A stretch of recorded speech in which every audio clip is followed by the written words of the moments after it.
হুয়াল্লাযী আরসালা রাসূলাহু বিল হুদা ওয়া দীনিল হক,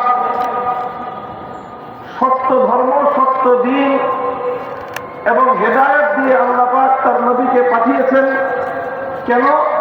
লিইয়ুযহিরাহু আলাদ দীনি কুল্লিহি, যেন আল্লাহর নবী আল্লাহর দ্বীনকে দুনিয়ার বাকি সকল মতামতের উপর, সকল মতাদর্শের উপর, সকল আদর্শের উপর যেন আল্লাহর দ্বীনকে বিজয়ী করতে পারেন।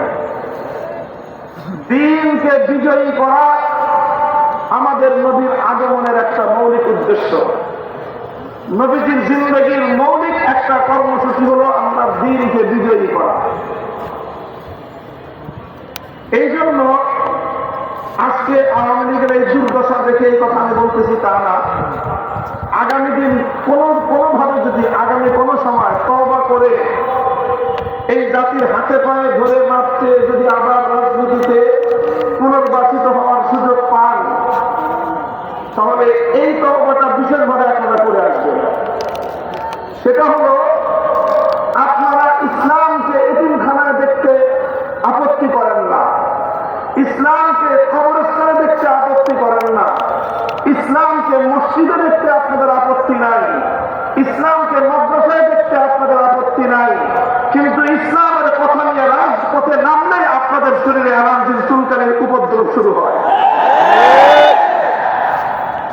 ভালো করে বলতেছি, তখন সেই সময়ে কিছু মানুষ এই শেখ হাসিনার প্রশংসা করে যে উনি তো তাহাজ্জুদের নামাজ পড়েন, কেউ প্রশংসা করে উনি তো মাথায় পট্টি লাগান, কেউ প্রশংসা করে উনি তো হিজাব পরেন, উনি তাসবিহ পড়েন, উনি সকালবেলায় ঘুম থেকে উঠে যায় নামাজ তালাশ করেন, কোরআন শরীফ পড়ে দিনের কার্যক্রম শুরু করেন।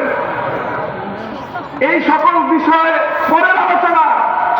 প্রথম কথা হলো, ইসলাম আল্লাহর জমিনে বিজয়ী আদর্শ হিসেবে প্রতিষ্ঠিত হবে।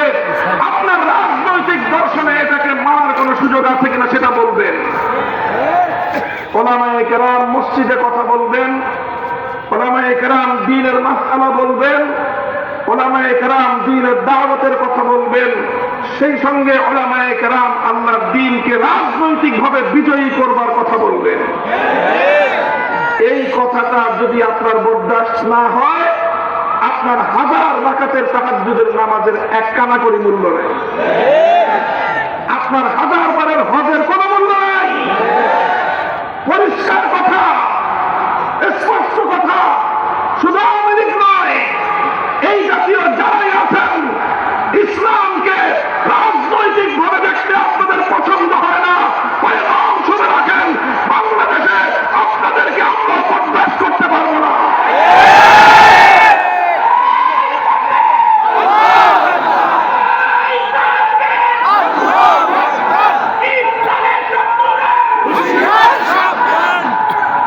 আমরা আমাদের মধ্যে কর্মবন্টন আছে।